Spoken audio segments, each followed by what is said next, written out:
Perfect. Perfect. Perfect.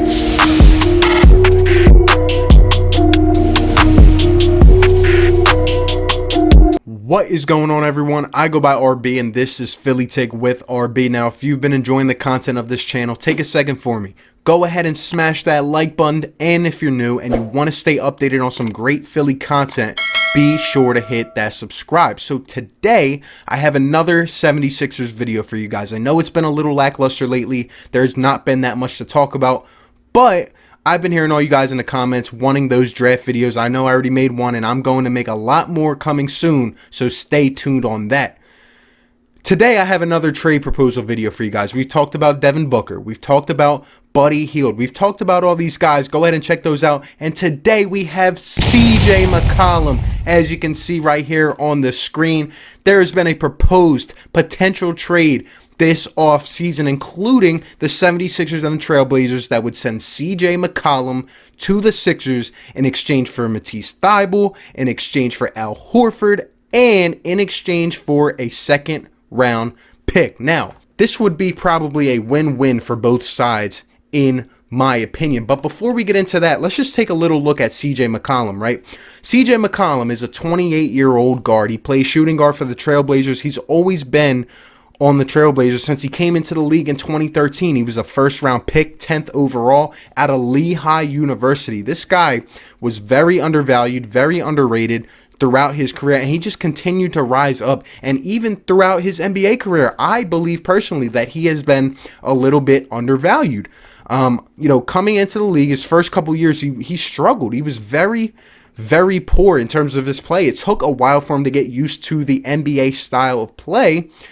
But when he did, and as Dame Lillard developed and the two of them built that chemistry together, they have not looked back, and they have, proven to be one of the top duos in the backcourt in the NBA. They're not the best, but they are definitely up there. They are above average when you compare them to the other backcourts in the NBA, and CJ McCollum is a big part of that. I mean, this guy has went in his second year from 6 points a game, and in his third year in 2015, he jumped up to 20 points a game. He had NBA's most improved player, and ever since then, he has not looked back. For the last 4 or 5 years, he's averaged over 20 points a game. He'll give you 4 rebounds, 4 assists. He shoots close to 38 to 40% pretty much every year from three-point range. I know this year he was having a bit of a rough stretch. The Trailblazers in general they weren't doing as well as we had expected. I mean, take into account last year, they go all the way to the Western Conference Finals. Me personally, I think this is a team that's been on the brink for years.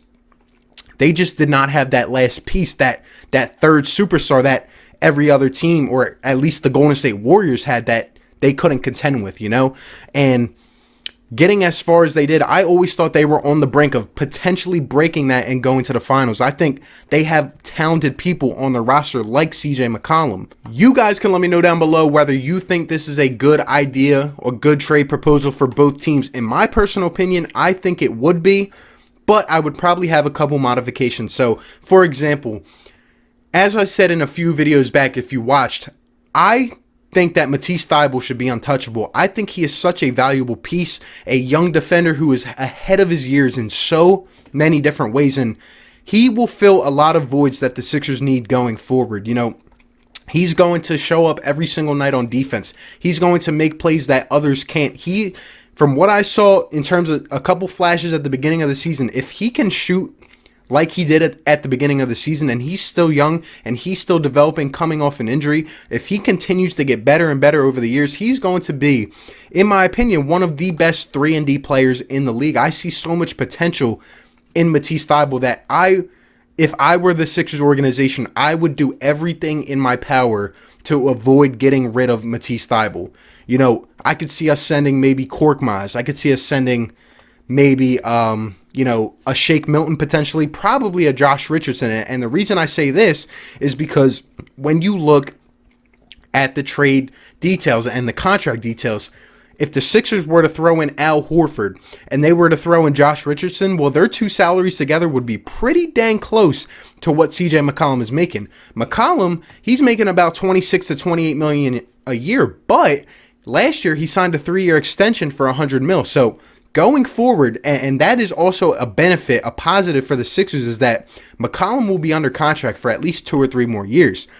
The Sixers would not have to worry about that, and he would be making around 33 to 35 million. But like I said, if you were to throw in Al Horford and say Josh Richardson together, you might not even have to put in a couple picks. You could. I could see the Sixers throwing in a second rounder, maybe the Trailblazers throwing in a future second rounder or something. But say that they didn't want to do that, it could possibly just be a straight player for player swap in terms of McCollum and Horford and Richardson.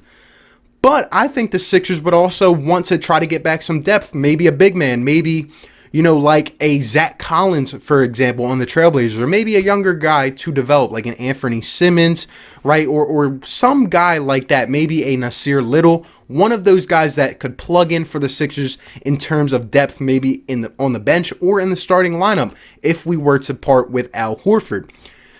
So, like I'm saying, there would be some modifications to it, but I think it would be a great trade. In terms of the Trailblazers, they would be getting some defensive pieces. I mean, Al Horford and Josh Richardson, if they would have their feet under them, if they're healthy under a new system in which they can, be coached up to how they have been playing, I think they would be great defensive pieces for the Trailblazers. And for the Sixers, not only would we get a guy who is a proven scorer in this league, a guy who can put up 20 a night, but we're also getting a guy who can put it on the floor, a guy who can make plays. There would be a lot of possibilities in terms of what the Sixers could do. McCollum, let's not forget, he's undersized at the shooting guard position. He's like 6'3", 175, 180, I think. He plays some 1 for the Trailblazers as well. Does he come in here and play the 1? And maybe we develop Matisse Thybulle into the starting shooting guard if we were to part with Josh Richardson? Do we put Ben Simmons at the 4? Maybe we keep Ben Simmons at the 1, we keep McCollum at the 2, and we plug someone else into the 4. There are a lot of different possibilities that we could go forward with. Maybe McCollum stays at the 2, Ben Simmons moves to the 4, and Shake Milton, who we saw a big potential in during, the last stretch of what we had of basketball, maybe he comes in and plays the 1. There are a lot of things that we could do, but I think with CJ McCollum, how he has shown that he can consistently knock it down from 3, like I said, close to 40% almost every single year.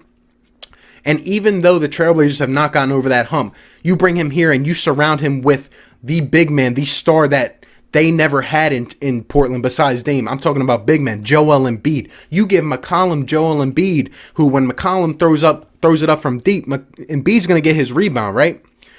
You give CJ McCollum Ben Simmons to play with, a guy who can cut. Maybe McCollum can work off the ball just like he does with Dame sometimes. There is so much that we could do with this offense, and I know it would be a lot of money. I don't know if we would keep Tobias Harris or how that would work. But CJ, I like him as well as a personality. I don't think he would be a guy coming in demanding the ball 24/7. I think he would learn how to work with these pieces. And like I said, getting up close to his 30s, he has had some experience now. I would consider him a proven veteran. And I think CJ McCollum would make the Sixers a lot better. The plan for the Trailblazers would be to go ahead and get these defensive pieces and then maybe draft a guard.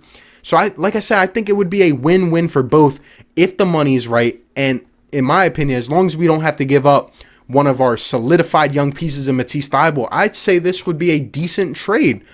But you guys can let me know what you think down below. Give me your thoughts. Would CJ McCollum be a good fit for the Sixers? Would you be willing to part ways with Al Horford and Matisse Thybulle and a second-round pick? Let me know all your thoughts down below. I appreciate you guys for tuning in. Be sure to like, comment, and subscribe, and I will catch you on the next one. Peace. Perfect. Perfect. Perfect.